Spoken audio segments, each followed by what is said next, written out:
In today's video, I'll teach you how to stop accepting responses in Google Forms. First of all, what you have to do is launch open the Google form in which you want to stop accepting responses. For that, you can simply launch open any browser of your choice. Click on the search bar and type in docs.google.com/forms. After that, select the forms in which you want to stop accepting the responses. You can see over here I have already opened it.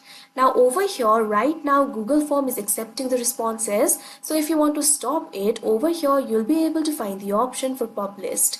Right over here, you'll be able to find the filter icon over here. What you have to do is click on it. Now you can see over here, you'll be able to see the published options over here. Over here, you'll be able to find the option for accepting responses. Right now it is toggled on. So if you want to stop it, what you have to do is simply toggle off this button.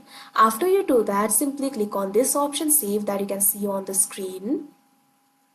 Now you can see over here, this particular Google form will no longer accept the responses. So that is how you stop accepting responses in Google Forms. I hope you found this video helpful. Thank you for watching.